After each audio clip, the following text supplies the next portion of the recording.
Ndabasuhuje yemwe mbahaye n'ikaze nemwe tubana umunsi ku wundi nimwe mukunda mukanakurikira amakuru ibiganiro byacu gatanu kuri gatanu no Muryango TV nge nitwa Romeo Janvier mbaye ikaze mu kiganiro cy'uyu munsi aho tugiye kuganira ku mbone ngari babitekereza bate babibona bate birikora gute muri rubanda ku bijyanye n'ifungwa rya Shema Fabrice n'umuyobozi wa Ferwafa umazeho iminsi ayoboye ishyirahamwe ry'umupira w'amaguru mu Rwanda. Ferwafa watoye muri yombi na RIB tariki 11 z'ukwezi kwa munani 2026. Umugoroba wo munsi nibwo inkuru zabaye kimwe mu kumbuga nkoranyambaga bivuga yuko yatawe muri yombi ahakurikiranyweho gutanga sheke itazegamiye. Nyuma yaho hari ibyo abantu batekereza ku mbuga nkoranyambaga especially kurwa Twitter bafite amarangamutima agiye atandukanye, ariko nanone turaza kuza kurebera hamwe ikiri muri vare niki ngo mbere yuko afungwa ku bijyanye na sheke itazegamiwe yarafite n'ibindi bibazo bigiye bitandukanye mu ishyamba ry'umupira w'amaguru mu Rwanda. Ferwafa ayobora by'umwihariko we ndetse nabo bayoborana. Umuvugizi wa RIB mu magambo ye atanga amakuru yagize atya: tariki ya 11 Kanama uyu mwaka 2026 RIB yafunze Shema Fabrice akurikiranyweho gutanga sheke itazegamiye. Afungiye kuri station ya RIB ya Kicukiro mu gihe iperereza kandi rikomeje no ku bindi byaha bifitanye isano n'icyo cyaha akurikiranyweho. Birumvikana cyane ko bishobora kuba atari cya kimwe nkuko bisoje bivugwa n'umuvugizi wa RIB ati perezida cyakomejuje kugira ngo harebwe n'ibindi byayifitanye isano n'icyo cyaha akurikiranywe. Uyu mugabo Shema Fabrice n'umwe mu bagabo bayobeshyira muri umupira w'amaguru mu Rwanda. Ferwafa aba umwe mu bariyoboye bitezweho byinshi muri rusange n'abakunzi b'umuziki. Nishyirahamwe ritegeze rikunda kuvugaho urumwe cyane cyane n'abantu bagiye bariyobora mu buryo bugiye butandukanye ndetse ryagiye nagaragaramo ibibazo byinshi bigiye bitandukanye. Ndabyibuka ubwo Olivier Buraga Ferwafa ajya kujyaho abanyamupira bishimiye ko abonye umunyamupira kandi w'umunyamafaranga bavuga yuko ibibazo by'amafaranga bitazakomeza kubaho muri shyamba ry'umupira w'amaguru mu Rwanda rizwi nka Ferwafa. Nyuma ariko nabwo yaje kuva kuri uwo mwanya hagenda hajyaho abandi kugeza ubwo Fabrice Shema agiriwe icyizere n'abantu mazaza gutorwa wenyine nkuko biramburwa muri iyi nkuru mu buryo burambuye, maze aba umuyobozi w'ishyamba ry'umupira w'amaguru hano iwacu mu gihugu cy'u Rwanda. Byatangajwe ko rero yatawe muri yombi imbamutima z'abantu ni nyinshi cyane by'umwihariko ariko abakoresha urubuga rwa Twitter yaba abazwi mu mikino ndetse n'abandi bagiye batandukanye batanga ibitekerezo kuri izo ngingo zabo zigiye zitandukanye. Birumvikana cyane abanyamupira bo bapostinze byinshi mu bijyanye n'ibya Shema Fabrice, aho Rigoga Ruth yapostinze avuga yuko yapuditinga amakuru avuga ko Shema Fabrice atawe muri yombi, maze Rakimana Nzeyimana azwi nk'umunyamakuru w'imyidagaduro ukora muri RBA by'umwihariko mu kiganiro cy'imyidagaduro cya Vasas yanditse agira ati Shema Fabrice umuyobozi wagerageje guhindura bimwe mu bintu bigaragarira buri wese mu mupira w'amaguru. Mr Fabrice yagerageje guha icyubahiro aba legend bakinnye umupira w'amaguru mu Rwanda. Ibyo umuntu akora nibyo tumwibukiraho. Much respect Mr Shema, God bless you Uncle. Ni ibitekerezo bigiye bitandukanye n'amarangamutima y'abantu agiye atandukanye, gusa imbone si zimwe kuri bose birumvikana cyane. Hari uwitwa Albert Ndorimana yanditse agira ati mukomeze mutwicira umupira ari nabyo byishimo twari dusigaranye wenda mudufitiye ibyo mwateguye. Witwa Oxygen ati ibyo yaba yarakoze byose nibikuraho ko iyo wakoze ibyaha ubihanirwa, ariko mwifurije kubirenga akagaruka. Hari byinshi yakoze byiza kandi cyane. Papa Martha ati ubushema iyo afata APR neza, ubwo ni ziri ntekerezo ziri mu bundi buryo bugiye butandukanye bw'abandi bantu batangiye gushaka ahandi hantu babihirikira. Ati yafata APR neza akayitonesha akayishyira kwibere nkuko yahoze, wagize ngo sheke ntiyari kuba izigamiye. Witomba ko imashobora kuba ari umuriro kandi wa hafi cyangwa se n'umuntu utekereza ibindi bintu. Ndetse anakomeza agira ati Shema yagize big impact kuri football yacu man. Amavubi yatwaye FIFA series, Rayon Sport yatwaye Sekafa, nta kipe y'umutoni yari ikibaho mu Rwanda. Yasubizaga Rigoga Rothe n'abandi bagiye batandukanye. Ibitekerezo byinshi cyane abantu bagiye batandukanye mbere ko ninjira cyane mu buryo butandukanye, navuga ngo bujyanye n'imitekerereze y'imikorere y'icyaha ndetse n'ibyabagaho na mbere n'ubundi mbere yuko atabwa muri yombi. Nyuma yaho abantu bagiye bavuga byinshi bigiye bitandukanye, ati Nyagasana mworohereze rwose uyu mubyeyi twajyaga twumva bamutangira ubuhamya ko ari umuntu mwiza cyane, none se ubu bigenze gute? Nyagasana Imana amurengere niba ntacyo umutima we umushinja. Ngarutse gatoya cyane ku cyaha Shema Fabrice ari gukurikirana cyangwa se gukekwaho magingo aya ngaya, ni cyaha gihanwa n'ingingo y'126 y'itegeko nomero 060/2021 ryo kuwa 14/2021 rigena inyandiko zishobora gucuruzwa, iteganya icyaha cyo gutanga sheki itazigamiye. Iyi ngingo ivuga ko umuntu wese ugaragawe ko kimwe mu bikorwa byo gutanga sheki itazigamiye abizi, kubikuza kubw'uburiganya amafaranga ye yose cyangwa igice cyayo, cyangwa kuza umufitiye amafaranga kwishyura nyuma yo gutanga sheke atarayitambamiye bitewe nuko yatakaye cyangwa yibwe, cyangwa uwahawe sheke atarahombye cyangwa atarambuwe ububasha bwo kwakira amafaranga. Gutanga sheke yahawe n'undi azi ko itazigamiye cyangwa ko amafaranga ariho atakwishyura umwenda aba yakoze icyaha. Yemejwe n'urukiko ahanishwa igifungo kitari munsi y'imyaka 2 kitarenze imyaka 5 niyaza amafaranga y'u Rwanda yikubye inshuro zitari munsi y'eshanu ariko zitarenze inshuro 10 y'agaciro k'amafaranga ari kuri iyo sheke yatanze. Igika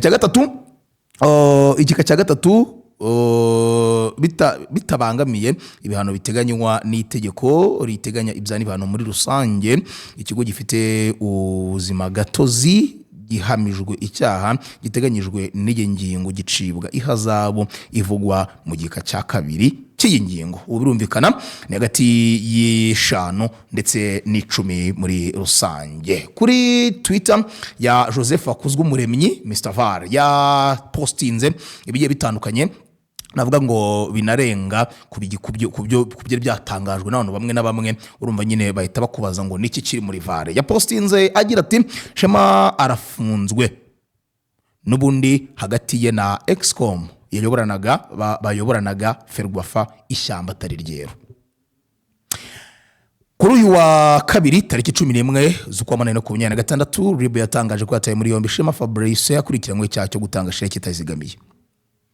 Mbere y'uko RIB itangaza ko yamutaye muri yombi, hakaba hari hamaze iminsi hari amakuru ko n'ubundi yitabaga uru rwego rw'ubugenzacyaha.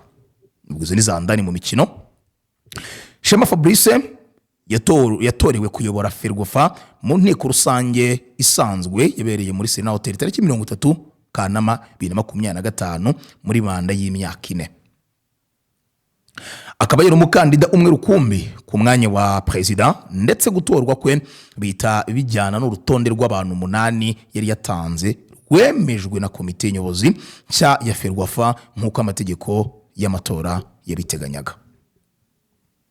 Mu kwiyamamaza Shema Fabrice yari yarise iri tsinda rye Dream Team, n'itsinda ry'indoto mu gihe barimo bashaka amajwi yo kuyobora Ferwafa. Basezeranyije abanyarwanda gutwara ibikombe byinshi. Gunaka nako nkongereyeho mu byo batwayemo FIFA Series, twaye n'Amavubi, ndetse banatwara n'igikombe cya Sekava Kagame Cup cyatwaye na Rayon Sport kiguma mu Rwanda. Andi makuru ariho mu bijyanye n'iryo shanga rya Sekava Kagame Cup nuko basabye ko mu myaka 2 iri imbere nabwo u Rwanda rwakongera ukanayakira. Irimo biravugwa nuko byanabaye confirmed 2028 u Rwanda ruzongera rwakire Sekava Kagame Cup. Ni igikombe cyangwa se irushanwa abanyamupira bavuga ko ryabayemo akavuyo gakomeye cyane mu myaka yatambutse, binatuma amakipe amwe namwe akomeye yikura muri rushanwa. Ushize ngo twabonye Simba yajyaga iza muri Sekafa Kagame Cup, ntabwo twabonye Yanga yazaga muri Sekafa Kagame Cup, ndetse nabwo twabonye amakipe yo muri Sudan nkuko byabaga bisanzwe biriho. Bivuga yuko byakomotse ku kuba imitegurire yaryo itari imeze neza mu myaka yatambutse. Kuri ubu rero bifuje kugira ngo bakosore ibyakocamye muri icyo gihe cyashize, kugeza ubu noneho bana requestinga kongera kwakira 2027-2028 ishobora nakubwira ngo ririmo n'amafaranga agera kuri miliyoni 60 z'amanyarwanda niba ntibeshye, atangwamo nk'inkunga n'umukuru w'igihugu cy'u Rwanda Perezida Paul Kagame, ndetse no gutera inkunga iri rushanwa n'amafaranga ahembwa amakipe 3 ya mbere, ndetse n'icyongere kuri ibyo ngibyo akanifashwa no mu gutegura cyane cyane imikino igiye itandukanye. Ry'umwaka ryo mwaribonye ukuntu ryabaye uburyohe, especially ku bakunzi ba Rayon Sport, ariko ntiryabaye ryiza ku bakunzi ba equipe ya APR FC. Mu byo barafite rero nk'imigambi harimo ibyo ngibyo n'ubundi byo kuba bazazana ibikombe bigiye bitandukanye hano iwacu mu gihugu cy'u Rwanda, ndetse bimwe na bimwe bigenda nk'uko n'ubundi bigarukwaho na Mr Vare. Mu bisanzwe hari hashize igihe yego byari bigarutswe n'ubundi ngo nyuma y'umwaka umwe atowe igikombe cya mbere cya Sekafa Kagame Cup cyari kimaze gutaha iwacu mu gihugu cy'u Rwanda. Uri Mr Vare. Mu bisanzwe hari hashize igihe Rainbow ikora ubuhuza hagati y'abahanye sheki zitazigamiye mu gihe bemeranya kwishyurana, bikarangirira mu bugenzacyaha. Boss wa Dream Team we byaba byanamugendekeye gute ku buryo hiyambazwa uburoko? Tujye muri Vare. Niba ubuhuza bwarashobokaga ariko nibukore cyangwa bukananirana, ahasigaye ubwo no gushakira. Kandi mu by'umuvugizi wa RIB Dr Murangira Bitieri, ngo ninjye wongeye izina rye, yatangaje ko iperereza rigikomeje ku bindi byaha bishamikiye ku cya sheke itazigamiwe Shema Fabrice afungiwe. Shema Fabrice yiyamarije kuyobora Ferwafa avuye muri SD Kigali, aho yari perezida w'ikipe. Ekipe ya Kigali yari ikipe itagira ubukeba. Ibi bikaba mu by'ingenzi byatumye kandidatire ya Shema Fabrice itaruhanya, ndetse nabo yiyambaje nka komite ye bazajyana cyangwa se baziyamamazanya nabo amazina yabo niyamugoye kuyashakishirizaho amajwi, ndetse baratorwa bigenda neza.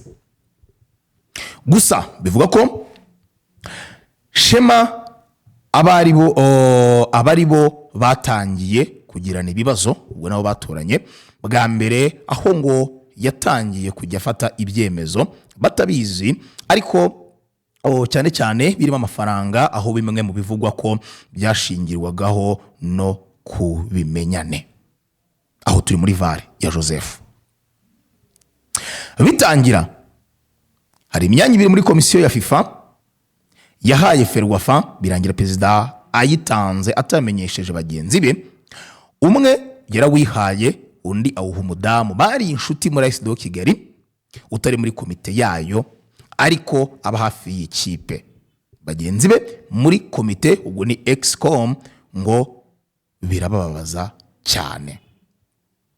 Tariki 25 hagati ya tariki 25 ndetse tariki 30 z'ukwa gatatu 2026 u Rwanda rwakiriye amatsinda abiri mu makipe yitabiriye FIFA Series. Wa mudamu inshuti ya Fabrice babanye muri SD Kigali, bivuga kandi ko afatanyije n'abandi badamu babiri bakoze muri Ferwafa, bashinze societe yitwa Action One yamamaza ndetse ikanategura ibirori n'imanza zinyuranye.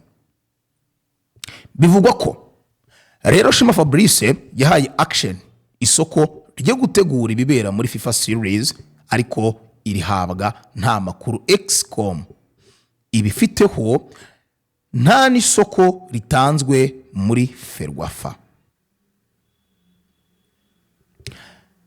Birangiye bagiye kwishyuza, DAF aburaho ahera abishyura, ngo n'uwa Ferwafa.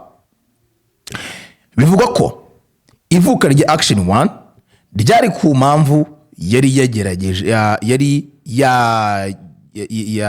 yegereje, kandi n'izindi zari bugende ziza nyuma. kuzajya ihabwa amasoko ya event management yo muri Ferwafa. Iyo niyo motifu ya mbere yari itumye action 1 ibaho. Nibyarekeye aho mu nkunga zo kubaka ya mafaranga ya FIFA yemereye Ferwafa yo kubaka ikibuga cya Ferwafa, icya Rutsiro, Rusizi, Gicumbi, hose nayo kubaka urwambariro yarabariyemo. Bivuga ko rero ubwo FIFA series zari zegereje, hari uwo Shema yasabye kubaka urwambariro rw'ikibuga cya Ferwafa. Uyu nawe birangira agiye kwishyuza miliyoni zirenga 300 z'amanyarwanda, baburaho bahera bishyura, nta soko, nta mwanzuro wa Excom byibuze wari warabayeho. Nyuma bivugwa ko umudamu wari ushinzwe umutungo muri Ferwafa yaje kwirukanwa, wazize kutumvikana na Shema Fabrice mu kwishyura babandi yabaga yahaye amasoko. Gusa kumwirukana byo byanyuze muri Excom, ya komite bayoborana nyine. Uyu mudamu wirukanwe rero bivugwa ko mu gushaka uko yarenganurwa byasabye ko avanayo intwaro zose mu bubiko. Aho ni muri Vare. Byaje guhumira ku mirari ko no muri Excom hari amakuru avuga ko harimo abashinja Shema Fabrice imiyoborere mibi, itonesha n'icyuho cya ruswa. Nyuma y'iyi Vare ibitekerezo byabaye byinshi, ndetse hagira n'abavuga yuko Shema Fabrice atari utanga amasoko nkuko bisobanurwa n'abagiye batandukanye.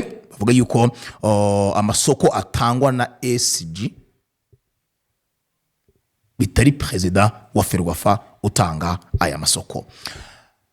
Umuvugizi wa RIB yabigarutseho anabikomozaho, avuga yuko iperereza rigikomeje ku bindi byaha byafitanye isano n'ibi ngibi. Abantu bamwe bagiye batandukanye bati ni muzimuki uri muri Ferwafa. Iyi federation ko ihura n'ibibazo umunsi ku wundi, byagenze bite? Ni Fabrice watowe yizewe, yo waganiraga n'abantu ku ruhande kuvuga ati tubonye umupresident udafite ikibazo cy'amafaranga, udafite ikibazo cy'iki n'iki kandi uzi wumva umupira kandi unawukunda.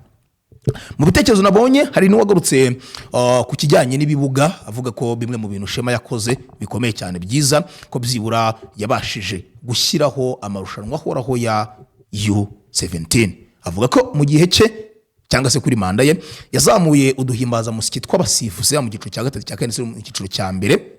Ibyo ngibyo bigabanya iribwa rya ruswa ry'abasifuzi bamwe na bamwe, dore ko bamwe na bamwe ngo baryaga ruswa bakabagomera ku ma equipe amwe namwe nkuko bivugwa, bitewe nuko bagafitaga imbaza musiki gake bakamuraza muri rokari ko twabyitaga, bakamuza amazi ashyushye, koga amazi ashyushye, nyuma yo koga amazi ashyushye akaza kuza gutanga amanota ashingiye ku kimenyane. Ariko ngo ku ngoma ya Shema Fabrice ibyo ngibyo byose byari byarabonewe umurongo. Ku bijyanye na sheke itazegamiwe nuko nguko bimeze, ndetse n'icyatumye atabwa muri yombi n'iki muri Vare cy'uyu munsi nicyo ngicyo. Ndabarekera ikiganiro inama y'umutekano cy'uyu munsi ku isaha y'isa 3 twinjira imuzi byinshi muri ibyo ngibyo na Joseph Akuzwumuremyi. Yitwa Romeo Janvier, shimira abo twabanye uyu munsi. Imana y'amahoro ibahe umugisha.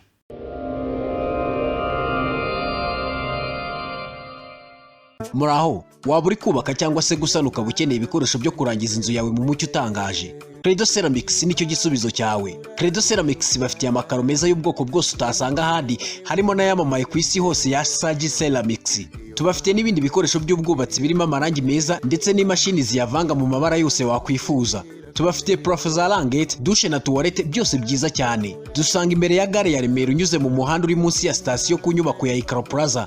Waduhamagara kandi kuri 0788 82 50 46. Ikirenze kuri ibyo turanabatwaza. Reka mbibutse ko indwara itera itunguranye mituweli yigatabara. Ishyura mituweli uyu munsi ubashe kwivuza wowe n'abawe. Buri rugo rwivuriza kuri mituweli rugomba kuba rubaruye muri systeme y'imibereho. Serivisi z'ubuvuzi zongerewe kuri mituweli harimo gusimburizwa impyiko, ubuvuzi bwa kanseri, ubuvuzi bw'umutima, kubaga amavi, kubaga umutwe w'igufa ry'ukuguru, kubaga urutirigongo, kuyungurura amaraso, kubaga ibice bikomeye hisunzwe ikoranabuhanga rigezweho, insimburangingo n'inyunganirangingo, guhabwa ibigize amaraso harimo umushongi, udufashi, insoro zitukura ndetse n'ibindi.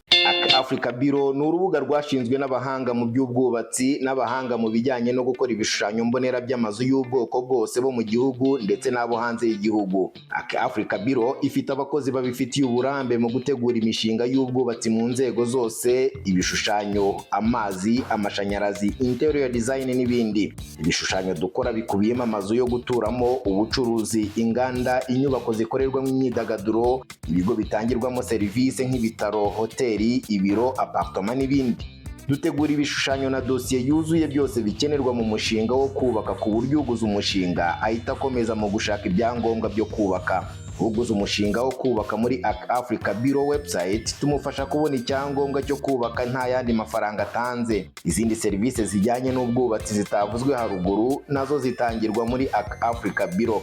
Imishinga yacu iteguranwa ubwitonzi bwinshi kandi ikagenzurwa n'abahanga mu by'ubwubatsi muri buri nzego nka architect, engineers, electrician, map engineer mbere y'uko wemererwa kujya ku ipaji yo gucururizaho imishinga irangiye kandi igurishwa. Intego yacu ni uko twafatanya n'abafite imishinga yo kubaka kubona ibyo bifuza vuba, byiza kandi ku giciro utasanga ahandi. Wadusanga i Kigali ku muhanda NR5 Kicukiro Sangwa Plaza opposite ya Eto Kicukiro, cyangwa se ukaduhamagara kuri 0788309983 cyangwa ukatwandikira kuri info@africabureau.com. Uhira na amazi.rwa ni imishinga ya Water Access Rwanda iguha amazi meza yo kunywa mu gihe ufite restaurant, mu gihe ufite ikigo cy'ishuri. Amazi.rwa ufite coffee shop, aya mazi yose aba y'imvura aba ya wasaka barayatunganya mu buryo bw'ikoranabuhanga ukayanywa nta kindi wiri ukoraho. Tandukana no kwirirwa ugura amazi bya hato na hatoya. Abanyeshuri bakanywa amazi meza. Water Access Rwanda na amazi.rwa nicyo gisubizo. Naho Uhira niba ufite urwuri cyangwa se imirima minini, umushinga wabo wa Uhira nicyo gisubizo. Bagufasha kuhira, uburyo bwo gufana amazi mu butaka ukajya wuhira imyaka yawe ndetse ugaha n'abaturanyi. Bivuga ko wanafatanya. New Hope bafite inzoga za Moap, bakorera Tedemir imbere yo Kwandamage 0787731442. Izi nimero wazikoresha wifuza kurangura byisumbuye cyangwa usaba amakuru, ariko izi nzoga za Moap ziri ahantu hose. Niba uri mu Rwanda ukaba wifuza kugura imodoka uyigurira mu gihugu yagenzemo kandi Munipi yihari. Munipi irahari ngo igufashe kwigurira mu gihugu yakorewemo ikakugeraho igifite ubushya bwayo bwose. Rero niba ushaka kugura imodoka nziza zo mu bwoko bwa Hyundai, Kia, Range Rover, Chevrolet, izi modoka z'amashanyarazi, izikoresha uburyo bwo kunywa mazutu na essence bisanzwe, ubwoko bwose bw'imodoka iz'amashanyarazi, Munipi ni igisubizo cyawe.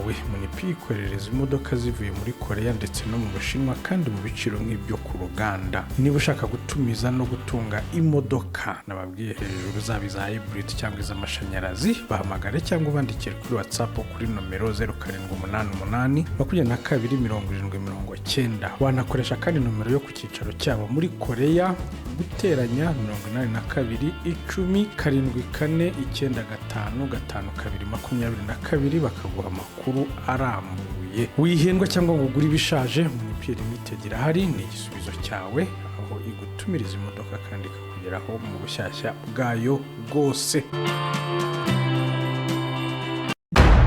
Deka gusiragizwa n'abakubeshya ko bafite imitungo igurishwa. Deka nkurangire B Consultant Limited niyo yonyine gufasha kugura, kugurisha no gukodesha inzu, ibibanza, gupima no gukata ibibanza, gupima ubukomere bwa beton, gukora plaza amazu n'inyigo z'imishinga itandukanye, kubaka inzu, finissage. B Consultant kandi nakugezeho ibikoresho by'ubwubatsi, tukanagufasha gushaka ibyangombwa by'ubutaka na autorisation de bâtir. Akarusho muri B Consultant tubafitiye ibibanza mu masite atandukanye bifite autobatir, ugahita utangira umushinga wawe kubaka ako kanya. Abari muri diaspora namwe mwatwoherereza plaza inzu mukeneye cyangwa tukazibakorera ubundi mukaza mutaha inzu zanyu. Gana B Consultant mudushinga imishinga yanyu ubundi muzadushimira nyuma. Ku bindi bisobanuro mwaduhamagara kuri 0784733341 cyangwa mukatwandikira kuri email bconsultant23@gmail.com. B Consultant dukorera mu mujyi wa Kigali ahitwa Norvege. Dukora n'ubunyamwuga n'ubunyangamugayo. Waba wifuza kwiga hanze ku migabane y'isi itandukanye nka Amerika, Aziya, Europe ndetse n'ahandi? Niyo Travel ni igisubizo cyawe. Tukorohereza kubona amashuri meza kandi yizewe, tubafasha kubona ibyangombwa by'ishuri ndetse na visa. Hari amahirwe yo kubona visa kandi turi ku kigero cya 98% cy'ababona visa. Biroroshye, birihuta, birahendutse kandi birizewe. Niyo Travel kandi korohereza kubona akazi ku migabane ya Amerika, Aziya, Europe ndetse n'ahandi. Ku bindi bisobanuro wadusanga muri Centenary House muri etage ya 3 cyangwa ukaduhamagara kuri nimero 0788307538. Niba usanzwe utemberera Huye ukaba ugenda mu uyu mujyi nakurangira Songa Motel, niho honyine ho kurara. Bafite amacumbi, bafite bare nziza, bafite restaurant ndetse na coffee shop, bafite parking ihagije kandi by'umwihariko ni imbere ya gare, ntibigusaba gutega niba utarajyana ibinyabiziga. Niba warakijyanye kandi parking yabo nk'uko nabikubwiye irahagije. Songa Motel iri imbere neza ya gare Huye, imbere ya mize ugikatire tubona icyapa yuzamuka cyangwa se umanuka. Songa Motel bagufitiye amacumbi ahagije. Niba mwaragiye muri timu nini bagufitiye amacumbi meza kandi waragiye uri famiye wikwirirwa uburahurara cyangwa uhangayika, kandi mu macumbi yabo harimo byose nk'uko nabikubwiye, yaba restaurant, yaba bare, yaba parking, yaba coffee shop ndetse n'uburyo bwo kwidagadura, kureba imipira, biyari n'indi mikino, byose ubisanga muri Songa Motel, byose biba bikubiyemo. Wigira ahandi rero urara wihangayika, ugira ikibazo cyo kuburahurara uri mu mujyi wa Huye, Songa Motel niyo nakurangira. Babwire ko uturutse ku Muryango TV,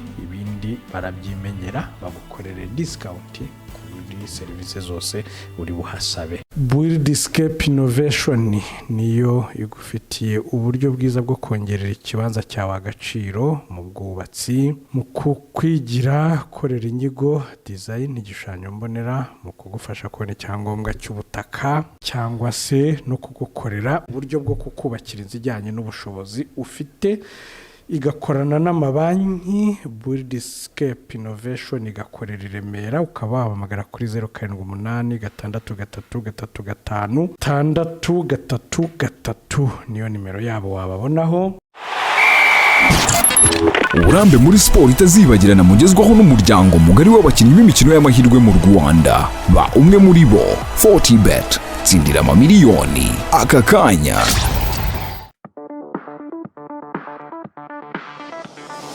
Ese imyenda irakuremereye cyangwa iremereye ubucuruzi bwawe? Ufite ibibazo bya mikoro, imyenda ikomeje kukuremerera, ukeneye ubujyanama mu by'imari? Sibonta Finance Limited ni umufatanyabikorwa wizewe mu bujyanama ku myenda no gufasha kwigarurira icyizere mu mari. Dufasha abantu ku giti cyabo n'ibigo gucunga imyenda, kuganira n'abo babereyemo imyenda, gutegura uburyo bwo kwishyura neza no kongera guhagarara neza mu by'imari.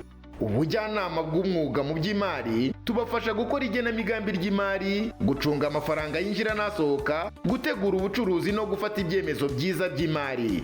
Inguzanyo zihuse ku bucuruzi, dutanga ubufasha bwihuse ku bacuruzi, ibigo bito n'ibiciriritse, amatsinda n'abashoramari bakeneye amafaranga yo gukomeza ibikorwa cyangwa gukemura ibibazo bya mikoro. Muri Sibonta Finance twizera ko buri kibazo cy'imari gifite igisubizo. Mudusange kuri Diamond House Kicukiro Centre muri etage ya 2 Kigali, Rwanda. Wanaduhamagara kuri telefone ifite nimero akamenyetso ko guteranya 250 78 14 69 Wanatwandikira kuri email sibontaf@gmail.com.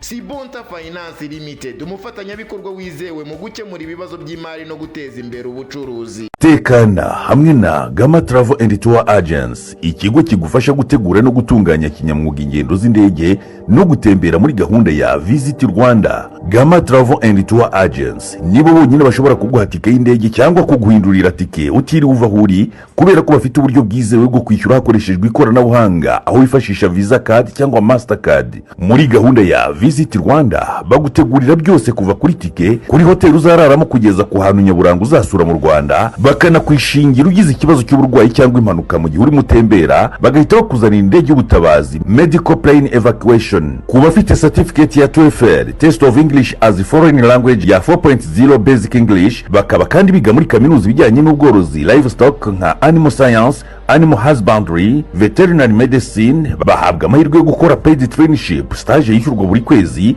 hagati y'amayeri 1,800 n'ibihumbi 2,500 muri Denmark mu gihe cy'amezi 18, nyuma bakagaruka mu Rwanda gusoza amasomo yabo. Bihora ari bishyashya muri Gama Travel and Tour Agents. Ukeneye amakuru arambuye kuri serivisi zacu wadusanga i Kigali Kicukiro Sonatube ahahoze kaminuza ya UTB, cyangwa ukaduhamagara kuri 0788 87 2060 cyangwa 07 81 13 49 96. Wanasura urubuga rwacu wa eshatu /Gama Tour / Agents.